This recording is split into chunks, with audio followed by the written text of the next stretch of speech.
আপনি কি জানেন আপনার মস্তিষ্ক আসলে একটা সুপার কম্পিউটার থেকেও বেশি কিছু? আজ আমরা জানব কিভাবে এই চমৎকার অঙ্গটি নতুন শিখতে পারে।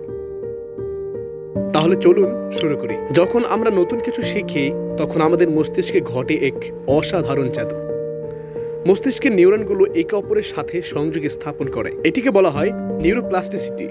আসলে যতবার আপনি কিছু অনুশীলন করেন ততবার আপনার এই সংযোগগুলো আরও মজবুত হয়। ধরুন, আপনি একটি নতুন গান বাজানো শিখেছেন।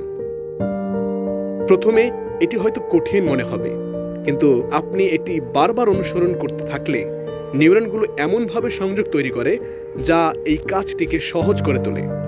এটি হয় কারণ আপনার মস্তিষ্ক নতুন তথ্যকে দীর্ঘমেয়াদী স্মৃতিতে সংরক্ষণ করে।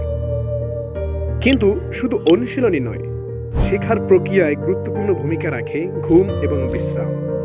ঘুমের সময় আমাদের মস্তিষ্ক নতুন শেখা তথ্যকে প্রক্রিয়া করে এবং সেগুলোকে দীর্ঘস্থায়ী করে। তাই যখন আপনি কিছু নতুন শিখছেন, ভালো ঘুম নিশ্চিত করুন। আরেকটি মজার বিষয় হলো, আপনি যখন নতুন কিছু শিখতে গিয়ে ব্যর্থ হন তখন আপনার মস্তিষ্ক শিখছে। গবেষণা বলে ভুল করা শেখার একটি অপরিহার্য অংশ। যখন আপনি কোনো ভুল করেন তখন আপনার মস্তিষ্ক সমস্যার সমাধান করতে শিখে এবং আরও ভালো হতে প্রস্তুত হয়। আসলে শেখার কোনো বয়স নেই, যে কোনো বয়সে নতুন কিছু শেখা সম্ভব যদি আপনি সঠিক পদ্ধতি অনুসরণ করেন।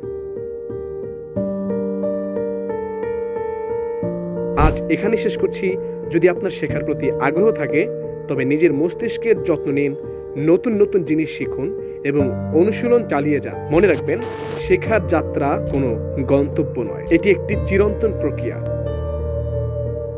এই ভিডিওটি যদি আপনার ভালো লেগে থাকে তাহলে লাইক, কমেন্ট এবং সাবস্ক্রাইব করতে ভুলবেন না। আবার দেখা হবে নতুন একটি বিষয় নিয়ে। ধন্যবাদ।